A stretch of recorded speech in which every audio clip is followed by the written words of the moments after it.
주아롱쌤 책 읽는 시간입니다. 오늘은 성공을 위해서 의지력을 관리하라라는 글인데 보통 사람들이 의지력만 있으면 못할 일이 없다라고 많이 얘기하고 있습니다. 거기에 대해서 어떻게 이번 구절에서는 이야기하고 있는지 한번 살펴보도록 하겠습니다. 결국 성공을 위해서는 의지력도 관리가 되어야 된다라는 내용입니다.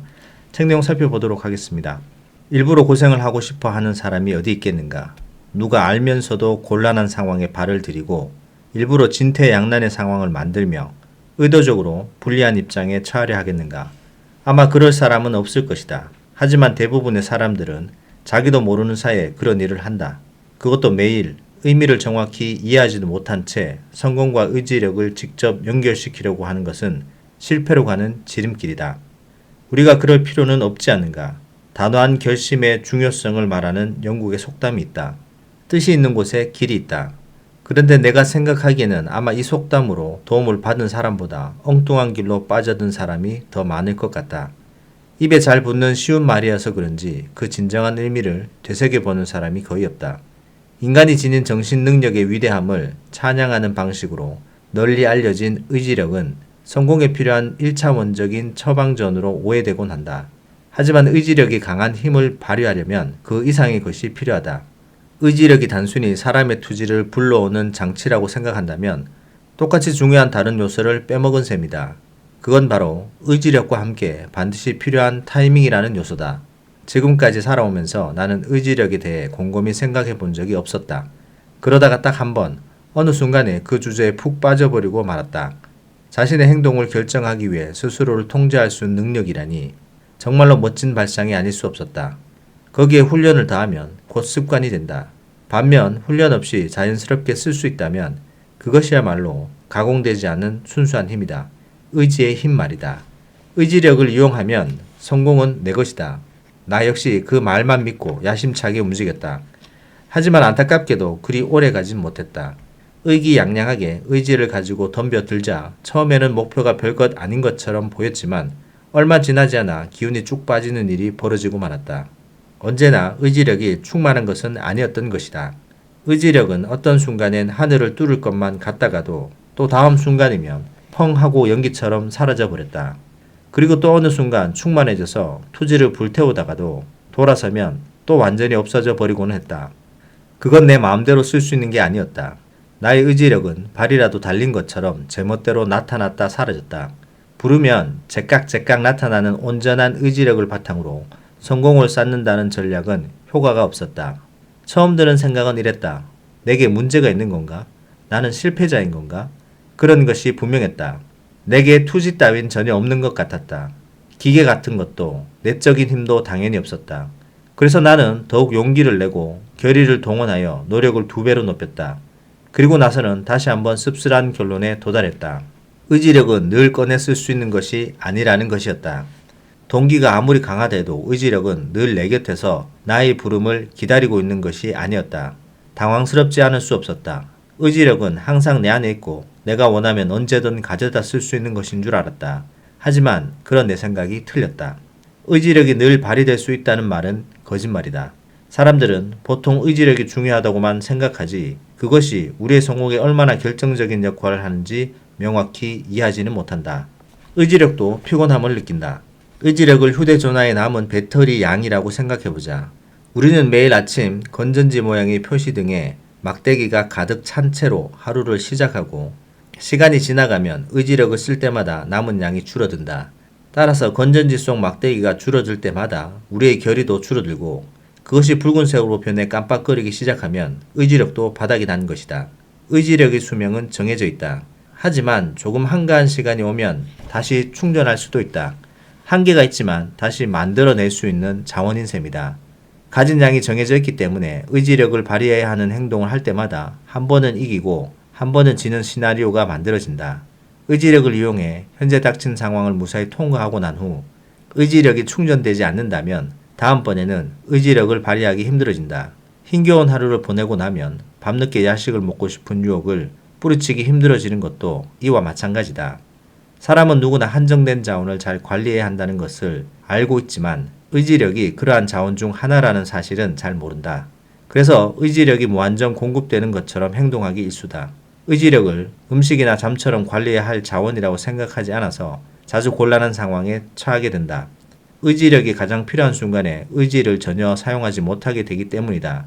스탠포드 대학교의 바바 쉬브 교수가 실시한 연구는 우리의 의지력이 얼마나 덧없는지 잘 보여준다. 그는 165명의 학생들을 두 그룹으로 나눈 뒤 한 그룹에게는 두 자리 숫자를, 다른 한 그룹에게는 7자리 숫자를 하나씩 외우게 했다.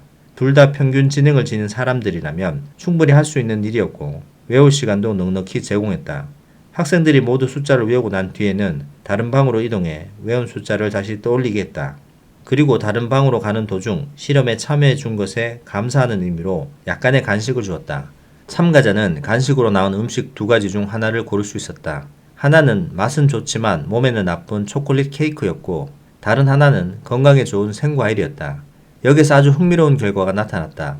7자리 숫자를 외운 학생들이 2자리 숫자를 외운 학생들보다 초콜릿 케이크를 2배나 더 많이 선택했던 것이다. 인지적으로 아주 조금 더 힘든 일을 하는 것만으로도 건강에 나쁜 선택을 하게 만들기에 충분하다는 뜻이었다. 이 실험에서 시사하는 바는 매우 놀라운 것이었다. 머리를 많이 쓸수록 정신력이 떨어진다는 점이다. 의지력은 빠르게 피곤해지고 휴식을 필요로 하는 속근과 같다. 대단히 힘이 세지만 지구력은 꽝이다. 미네소타 대학교의 캐슬린 보스 교수가 2009년 프리벤션과 한 인터뷰를 빌리자면 의지력은 자동차에 채워둔 기름과 같다. 구미가 당기는 것에 저항할 때마다 일부를 사용하게 되어 있다. 더 세게 저항할수록 기름통은 점점 비게 되고 결국 기름이 완전히 떨어진다. 고작 숫자를 5개 더 외우는 것만으로도 우리의 의지력이 바닥나기엔 충분하지 않았는가. 의지의 높고 낮음이 의사결정을 내리는 것과 연관되어 있다면 우리가 먹는 음식 또한 의지력의 수위를 조절하는데 매우 중요한 역할을 한다. 두뇌는 몸무게의 2%도 채 안 되지만 놀랍게도 우리가 섭취하는 열량의 20%나 사용한다. 두뇌가 자동차라면 연비 측면에서 볼 때 무시무시한 자동차인 험머라고 할 수 있다. 우리가 하는 의식적인 행동 중 대부분은 집중력과 단기 기억을 담당하고 문제를 해결하며 충동을 조절하는 전전두엽에서 발생한다. 우리를 인간답게 만드는 곳, 즉 실행 조절 기능과 의지력을 담당하는 곳이 바로 이 부위다. 여기 흥미로운 점이 한 가지 있다. 우리의 뇌 속에도 호흡 선출의 원리가 작용한다. 에너지나 혈액 같은 자원이 부족해지면 가장 최근에 발달된 뇌 부위가 먼저 피해를 입게 된다.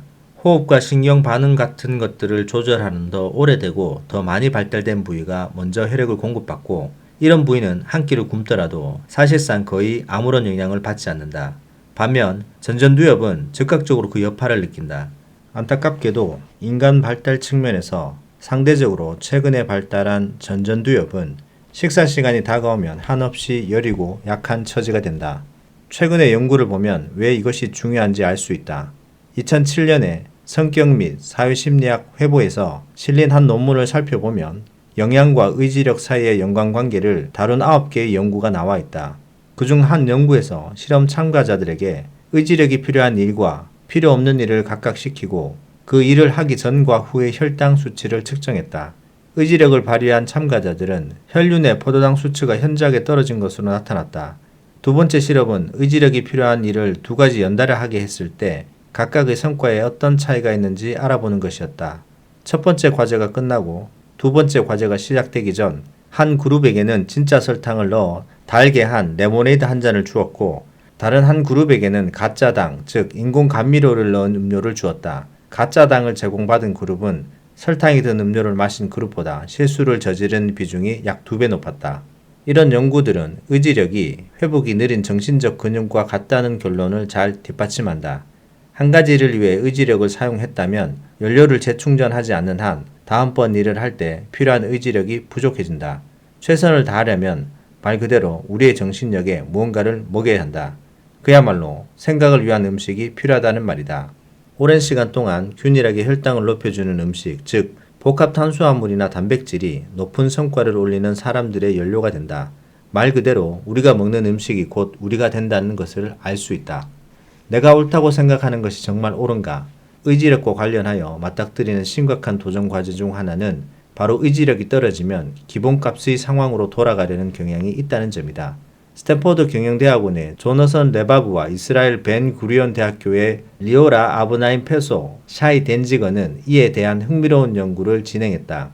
인간의 의지력이 이스라엘 가석방 시스템에 미치는 영향을 살펴본 것이다. 그들은 10개월 동안 8명의 심사관들이 맡은 1112건의 가석방 심사를 세심히 분석했다. 그 일은 심사관들을 녹초로 만들기에 충분했다. 심사관은 각 측의 주장을 듣고 약 6분 내에 결정을 내리는 식으로 하루에 15건 이상을 심사했으며 쉬면서 재충전할 시간은 하루에 단 2번, 오전 간식과 늦은 점심 식사 시간뿐이었다. 이 빡빡한 일정이 업무에 미치는 영향은 놀라운 동시에 매우 중요했다. 심사가 처음 시작되는 오전과 2번의 휴식 시간 직후에는 가석방 승인율이 65%에 달했지만 휴식 시간 직전에는 거의 0%에 가깝게 떨어진 것이다. 이러한 결과는 반복적인 의사결정으로 인해 발생하는 정신적 피로와 직접적 연관이 있다. 가석방의 결정은 수감자와 국가 전체에 매우 중요한 결정이다. 이처럼 중대한 문제와 급하게 돌아가는 일정은 하루 종일 어마어마한 집중력을 요한다. 그런데 에너지가 떨어지면 심사관들은 정신적으로 판단 기본값으로 되돌아가게 되고 이는 가석방의 희망을 품은 수감자들에게 좋은 소식이 아니다. 가석방 심사관의 판단 기본값은 가석방 불가이기 때문이다. 확실한 판단이 어렵고 심사관의 의지력마저 낮다면 수감자는 교도소를 나가기 힘들어진다. 당신도 주의하지 않으면 머릿값의 기본값 조건으로 인해 공경에 처할 수 있다.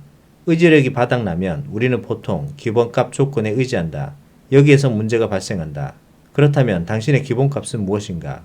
의지력이 바닥을 달린다면 배가 출출할 때 당근을 먹겠는가? 아니면 기름기 많은 감자칩을 먹겠는가? 꾸준히 해야 하는 일에 집중할 수 있겠는가? 아니면 그 순간 찾아온 다른 시덥지 않은 오락거리에 금방 정신이 팔리겠는가? 의지력이 바닥난 상태에서 자신의 가장 중요한 업무를 완수했다면 당신의 기본값이 곧 성과의 정도를 결정할 것이다. 그런데 그 결과는 평균에 그치고 많은 경우가 대부분이다. 의지력도 관리가 필요하다. 우리가 의지력을 잃는 이유는 그것에 대해 생각하기 때문이 아니라 생각하지 않기 때문이다. 의지력이 생겼다가 사라질 수 있다는 사실을 이해하지 못하면 말 그대로 생겼다가 사라지는 것을 그대로 방치하게 된다. 매일 의식적으로 그것을 보호하려는 노력을 기울이지 않으면 한순간 의지력이 충만하다가도 다음 순간엔 의지력도 나아갈 길도 보이지 않는 상황에 처하게 된다. 당신이 원하는 것이 성공이라면 이런 식으로 행동해서는 안 된다. 한번 생각해보라. 의지력의 강도에는 정도가 있다. 녹색에서 빨간색으로 바뀌는 배터리 표시등처럼 우리에게도 의지력도 있고 포기력도 있다. 대부분의 사람들은 일이 더 힘들어지는 것도 모르는 채 가장 중요한 일에 포기력을 쓰곤 한다. 의지와 결의가 성공에 쓰이는 중요한 자원임을 모르고 가장 중요한 일을 위해 그것을 남겨두지 않거나 바닥났을 때 채워주지 않으면 성공으로 향하는 길은 요원할 것이다. 그렇다면 의지력을 어떻게 활용하고 관리해야 할까? 의지력에 대해 생각하고 주의를 기울여라. 의지력이 가장 높을 때 가장 중요한 일을 우선으로 처리해야 한다. 다시 말해, 중요한 일은 하루 중 가장 의지력이 충만한 시간에 하라는 뜻이다. 다음은 의지력을 떨어뜨리는 행동들이다. 새로운 행동 시작하기, 집중을 흐트러뜨리는 것들을 걸러내기, 유혹에 저항하기, 감정을 억누르기, 공격성을 억제하기, 충동을 억누르기, 시험 치르기, 다른 이들에게 좋은 인상을 남기려 애쓰기, 두려움을 극복하기, 원치 않은 일을 하기, 단기적 보상 대신 장기적 보상을 택하기. 매일 우리는 자신도 모르는 의지력을 갉아먹는 온갖 행동을 하게 된다. 어딘가에 집중하고 감정이나 충동을 억누르며 혹은 목표 달성을 위해 자신의 행동을 바꾸려고 한다. 당연히 의지력은 바닥난다. 이것은 마치 송곳을 가져다가 자동차 연료선에 구멍을 내는 것이나 다름없다. 얼마 지나지 않아 사방에서 의지력이 새어나가게 될 것이고 정작 가장 중요한 일을 할 때엔 하나도 남아있지 않게 될 것이다. 따라서 다른 모든 한정되고도 중요한 자원처럼 의지력 또한 세심히 관리해야 한다. 의지력에 관한 한 타이밍이 무엇보다 중요하다. 올바른 일을 하고 있을 때는 다른 어떤 것에서도 정신이 팔리거나 엉뚱한 길로 빠지지 않게 의지력을 최대한으로 끌어올릴 필요가 있다. 그런 다음에는 완수한 일을 계속 유지하거나 그것을 망치지 않기 위해 남은 시간 동안 충분한 의지력이 더 필요할 것이다. 성공하기 위해 필요한 의지력은 그것이 전부다. 따라서 하루라는 시간을 투자해 최고의 성과를 얻고 싶다면 의지력이 떨어지기 전에 당신의 가장 중요한 일, 그 한 가지 일을 일찍 해치워라. 시간이 흐르면 의지력이 흐트러지므로 가장 중요한 일을 하는데 최고의 의지력을 발휘하라. 의지력과 싸우지 마라. 의지력의 작동 방식에 맞춰 하루 일과와 인생을 설계하라.